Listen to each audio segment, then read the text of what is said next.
For 28 years, people said we just vanished. Stormy night, September 79. Poof, gone. Some folks lit candles for us like we were dead. Others whispered we ran away. Out of shame. But you know what? The truth's darker, and so much simpler. My name's Grace. I'm 70 now. Huh. 70. Can you believe that? And I'm done hiding. This ain't a story about losing faith, it's about surviving it. It's about a man in holy robes who preached about light while drowning us in his shadows. It's about secrets buried under plaster and silence, and 5 women who risked everything just to breathe again. Was 16 when I walked into St. Miriam of Peace. Quiet little thing, always watching. I thought that hilltop convent was heaven's doorstep. We baked bread, taught the village kids, prayed till our knees hurt.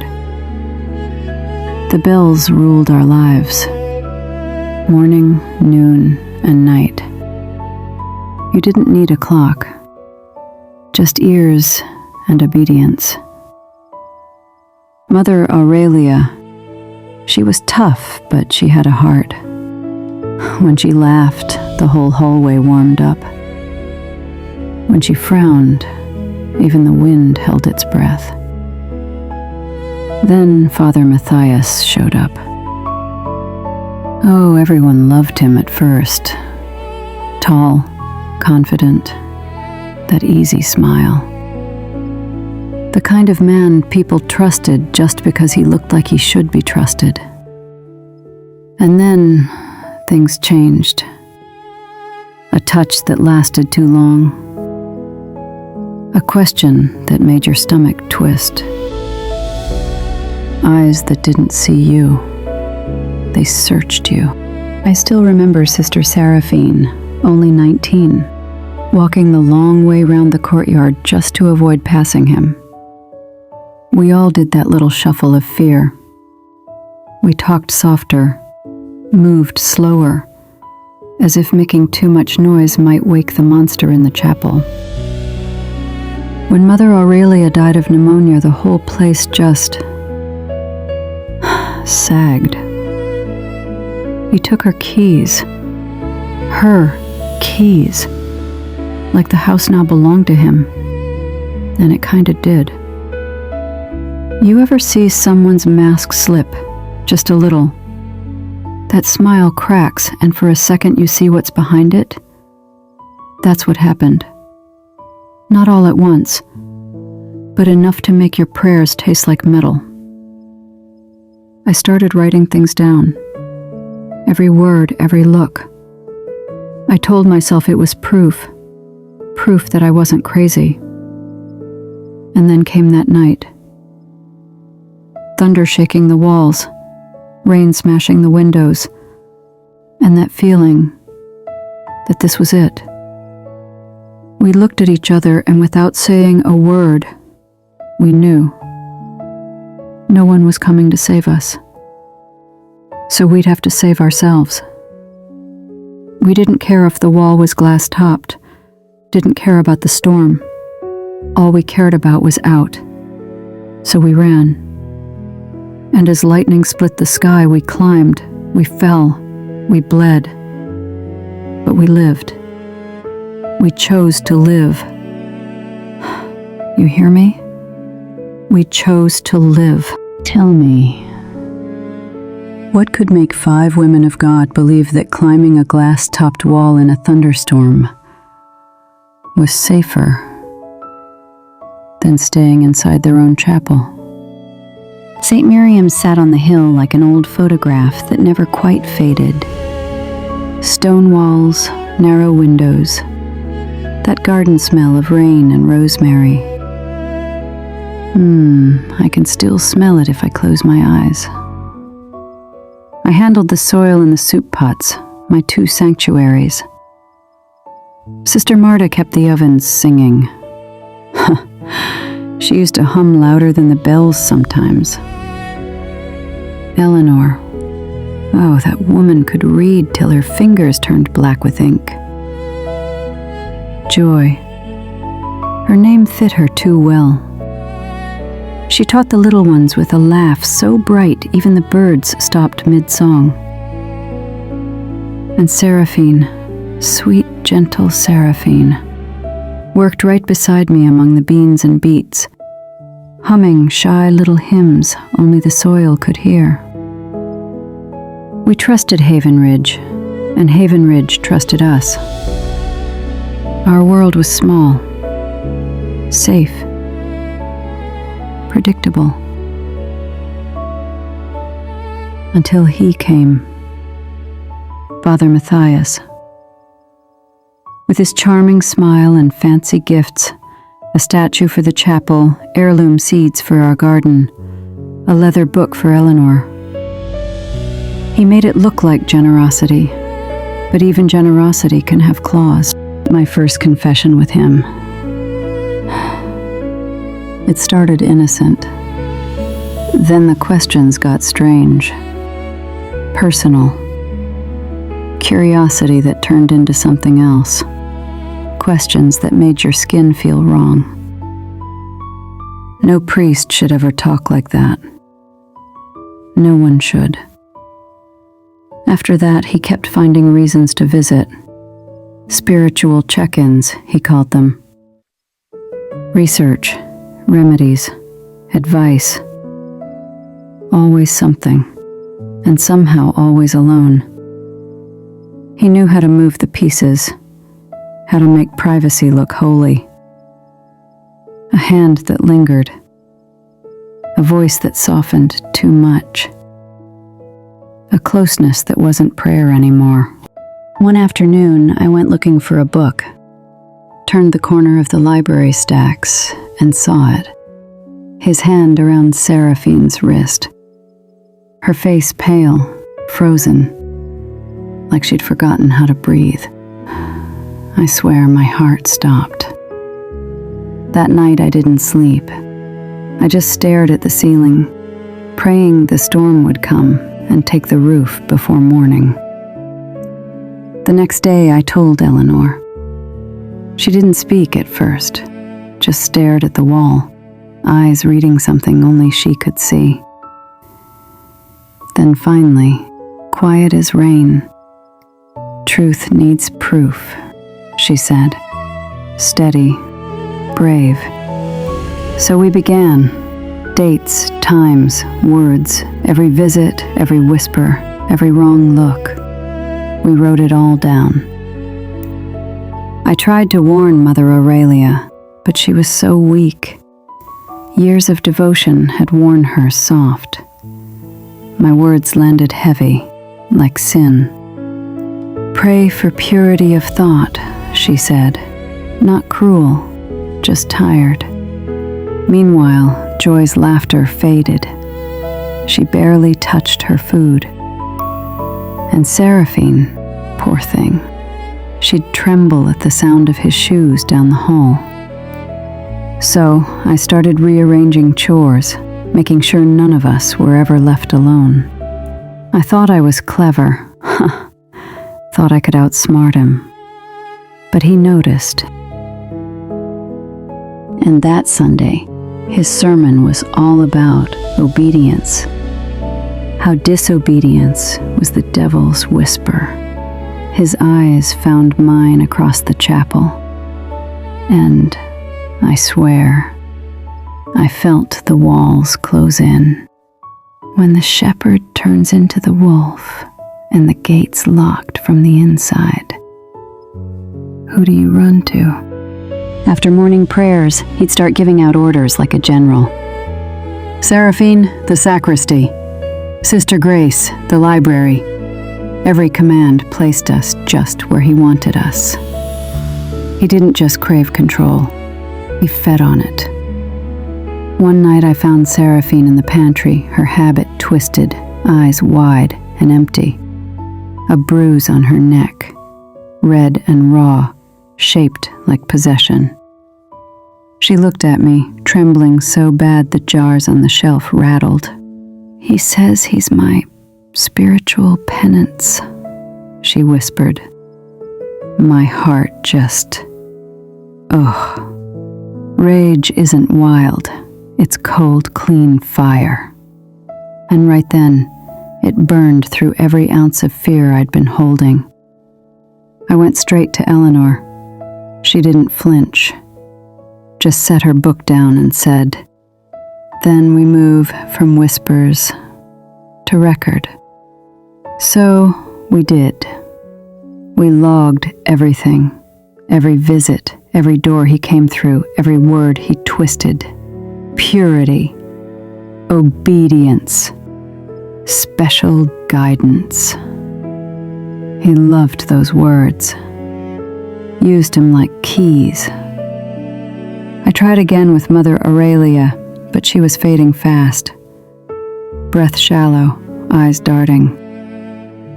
"A priest's word bears weight, child," she said softly. She meant it as warning, I think, but it landed like a sentence. Then came the day he crossed the line you can't uncross. In confession, he told Seraphine, "To purge temptation, give me what God demands." She came to me before dawn, cheeks swollen, tears dried stiff. I touched her face and I swear I felt my own soul crack. By sunrise, I knew what I had to do. I was done whispering in dark corners, so under the excuse of picking up medicine, I took the bus down to the diocesan office. Sat 3 long hours on a wooden chair, knees stiff, palms sweating through my rosary. Finally, a young Monsignor waved me in. Polished desk, crucifix on the wall. He smiled like a man already knew the end of my story. I laid it all out. Names, dates, our notes, every bruise made of faith and fear. He frowned, fingers pressed together. "These are grave claims," he said. "Father Matthias is exemplary." And right there, my heart just sank. He promised an inquiry, told me discretion was vital. "Scandal harms souls," he said. "Scandal harms souls." Those words still ring. I left that office with my hope balanced on dread, like a candle burning at both ends. What happens when the door you knock on opens and your name is handed to your predator inside? 2 nights later, the library lamp was still burning when he came out. Father Matthias. That same little smile, satisfied, smug, holy on the outside and rotten underneath. He stopped beside me, leaned close enough for his breath to hit my cheek. "God corrects slander, sister," he whispered. Then he walked away. My stomach just dropped. I knew. The chancery had told him everything. Every word. Every name. Especially mine. By morning I was summoned. A letter waited on the desk. Crisp. Folded. Final. Immediate transfer for defamation and disobedience. A new convent, 3 states away. Exile. Wrapped in obedience. I tasted iron when I read it. Looked up and my sisters were standing there. Joy's eyes red from crying. Seraphine looking smaller than her habit. And Eleanor, jaw tight, steady as stone. But we had each other. "Inside this structure, we cannot win," she said. "Outside it, we might survive." But Miriam, her voice didn't shake, isn't found in comfort. but my heart sure did. Picture, it brings back The word none of us dared say floated between us anyway. And some pain too. Flee. That evening we met in the cellar, And whispering, I'm 70 shaking, now. praying no floorboard creaked. Then the door opened. Sister Helena. Old, quiet Helena, Believe that. hands forever smelling of thread and starch. Quickly it all goes. She looked at us for a long moment, then said softly, So much sorrow. "You plan to run." We thought we understood. My throat went dry. None of us answered. It was the She stepped closer, quiet pressed something into my palm, moments. folded Even bills. ones that ache a little. Her voice trembled. They made us who we are. I was too afraid when I should have spoken. I'll answer for that. It's no one that me. Take this. Do Do what I could not. I asked her to come with us. She smiled, a sad, tiny smile. My courage came late, she said. Yours is on time. I swear for a second the air itself seemed to stop. Proof had failed us. Power had crowned itself truth. So we planned the only sin that still felt holy, survival. You have faith, a wall crowned in glass, and one ally with a truck. How do 5 women vanish in plain storm? Help didn't come from the heavens. It came in calloused hands. Mr. Milner, our vegetable supplier, a kind man with tired eyes and dirt under his nails. He saw what everyone else ignored. You look hunted, sister, he said quietly, unloading cabbages. I laughed, a short, shaky laugh. Do I? He nodded. My daughter once lived in a northern convent, he said. Then, after a long pause, she had trouble with a priest, too. Those words hit like stones dropped down a well. No echo, just truth. After that, we spoke through lettuce leaves, notes tucked under cabbage heads, written in the kind of ink that shakes in your hand. He mapped the rear wall, where the stones were loosening, and an old oak leaned just enough over the crown. No glass there. A narrow mercy. He said he'd hide a rope ladder in the brush and wait with his truck on the blind curve. A cousin of his owned a small mountain inn, no questions asked. For the first time in months, I felt something like air fill my lungs again. Eleanor slipped into the archives, came back with baptism records and copies of our IDs. Joy stole bandages and painkillers from the infirmary, her hands trembling but steady enough. I traded for plain dresses at the market, told the woman we were sewing costumes for a children's play. I almost believed it myself. That night in the cellar, we laid our lives out on the floor, deciding what could fit into one small sack. A rosary, a prayer book, a photo of a mother, a brother, a world that used to exist. We practiced new names until they felt like borrowed skin. I became Lena Price, Seraphine, M, Joy, Rose, Eleanor, Kate, Marta, Millie, an aunt by adoption, if anyone asked.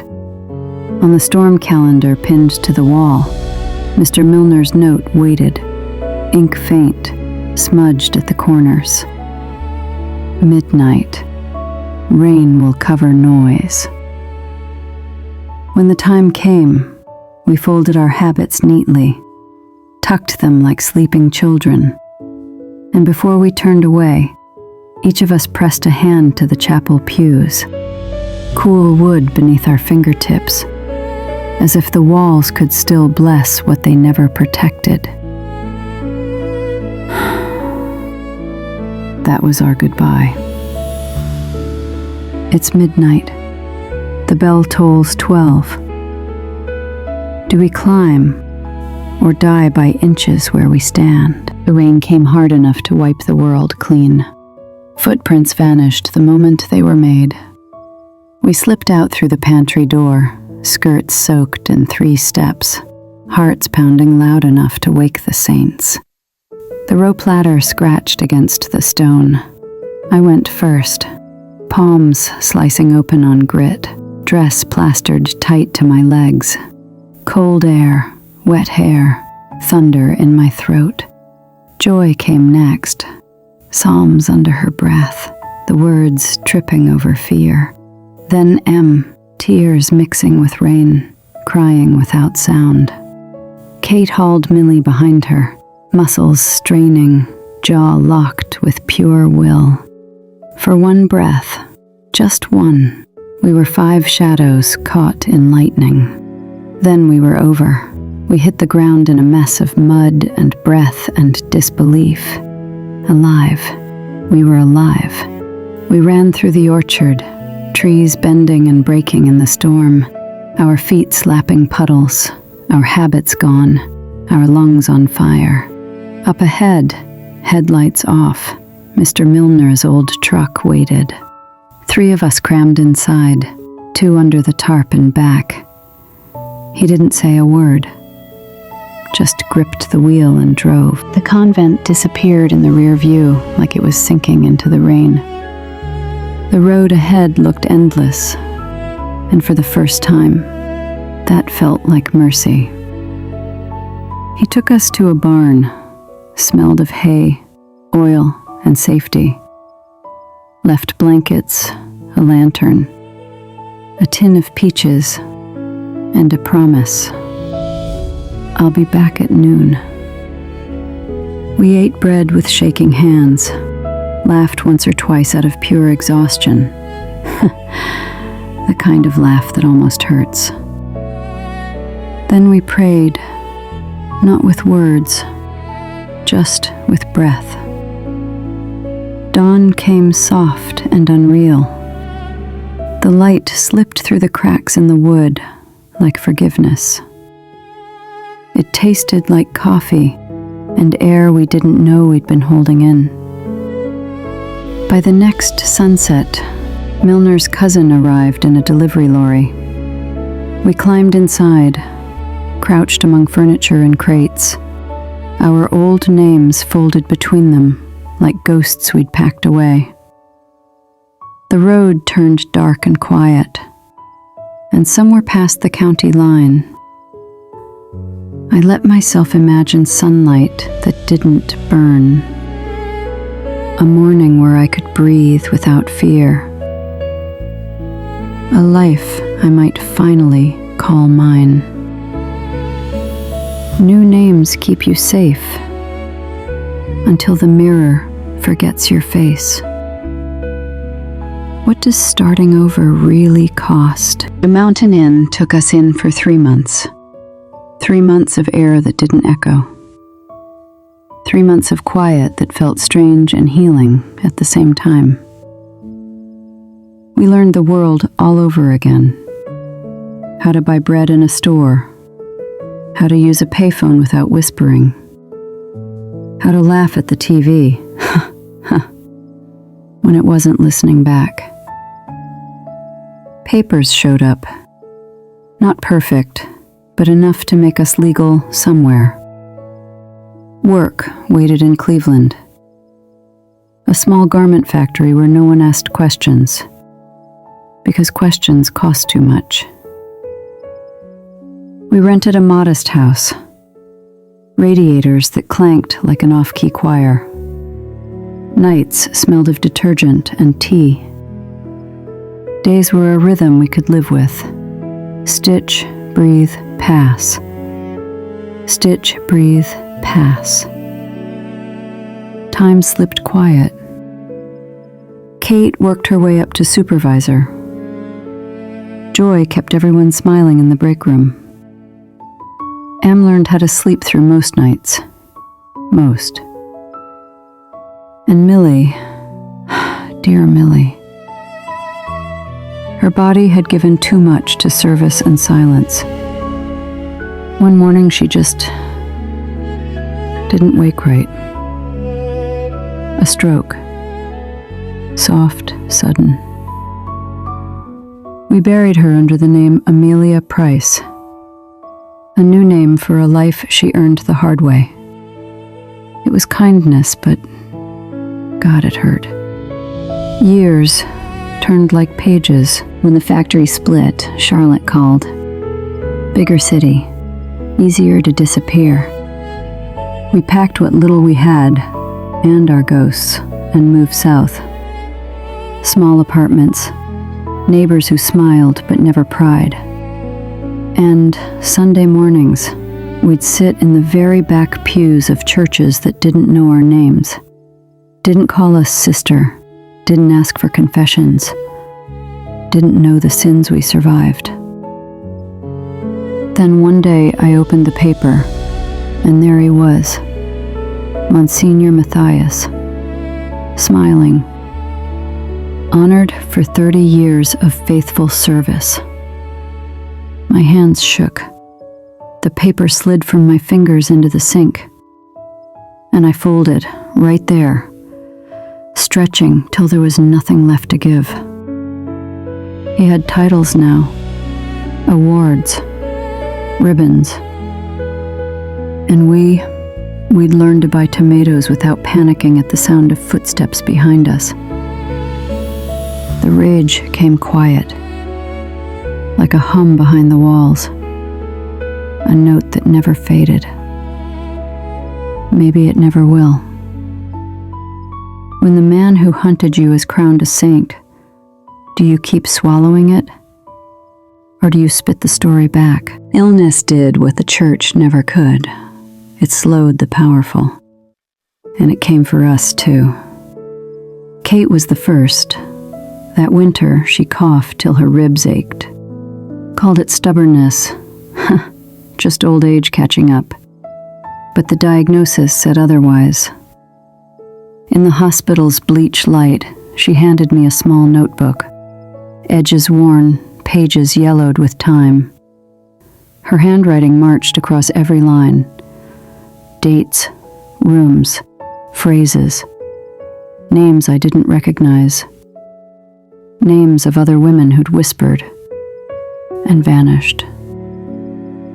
She'd copied an old letter, too, from 1977, a superior pleading with the bishop to move a problematic young priest. In the margin, scrawled in someone else's pen, handled internally.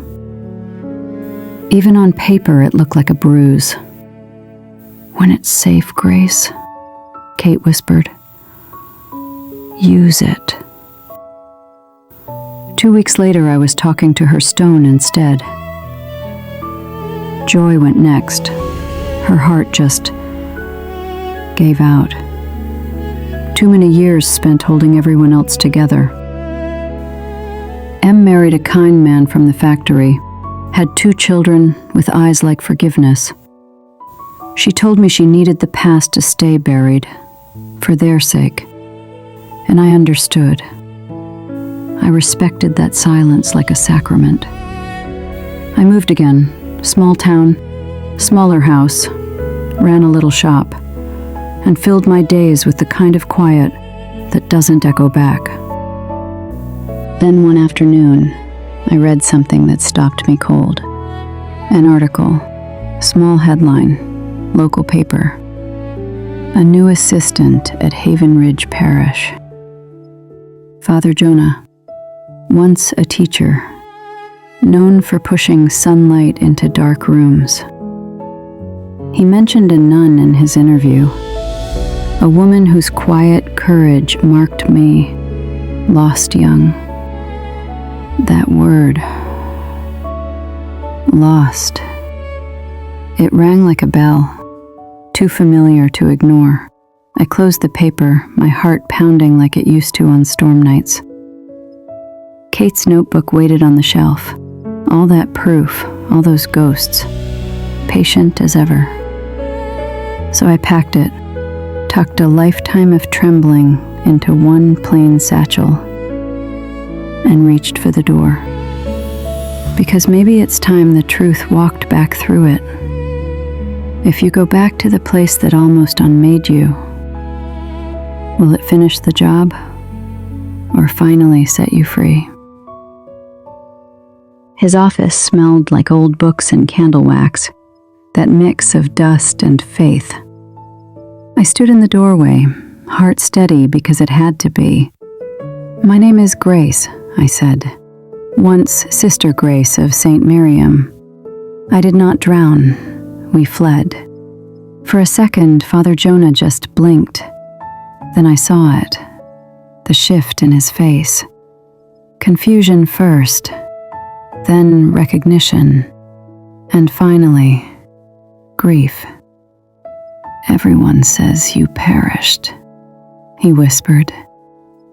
"We did not," I said quietly. I set Kate's ledger on his desk like it was holy, because in a way it was. He opened it, and I watched his eyes move line by line, jaw tightening. When he reached the letter, that one from 1977, he exhaled like the wind had been knocked out of him. My God. We didn't talk much after that. We just worked, quietly, carefully, correctly. He brought in Bishop Matteo, young, sharp-eyed, the kind of man who believed the truth wasn't a threat, but a duty. And for the first time in decades, I felt like the church was listening, not covering. Together we dug through archives, and there it was, the same letter Kate had copied.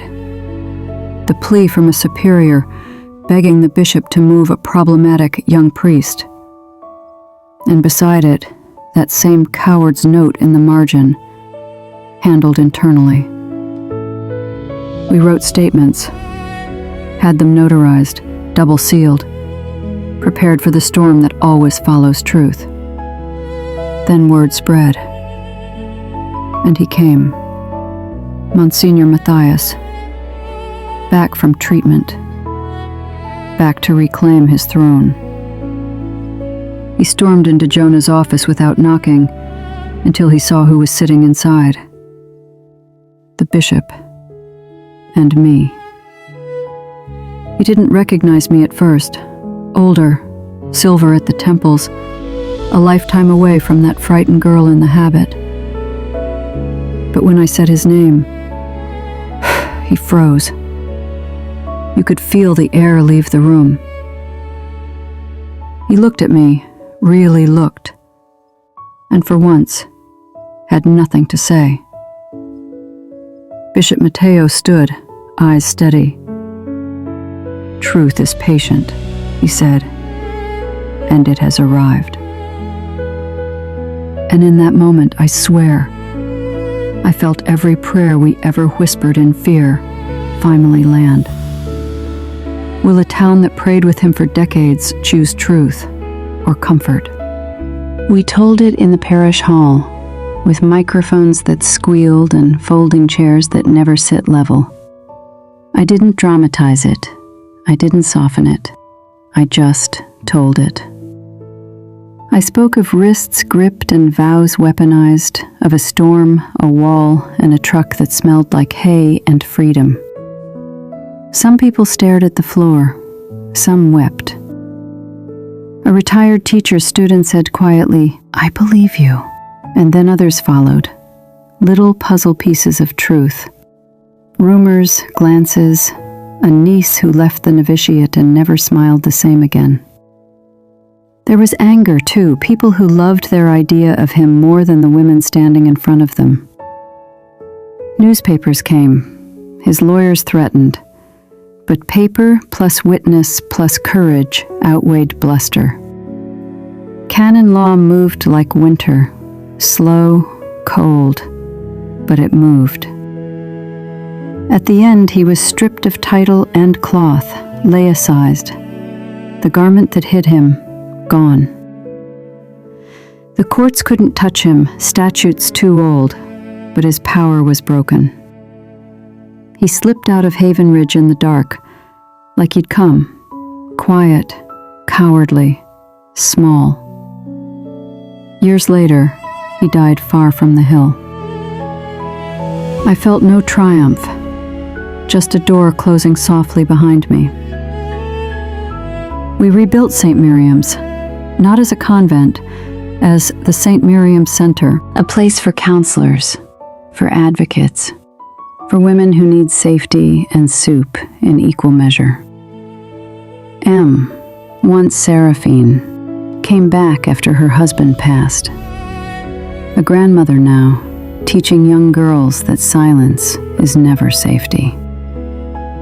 Father Jonah stayed too, turning down titles, keeping the lights on for the bruised. In the garden, 5 stone benches circled the old fountain. Millie, Kate, Joy, M, Grace.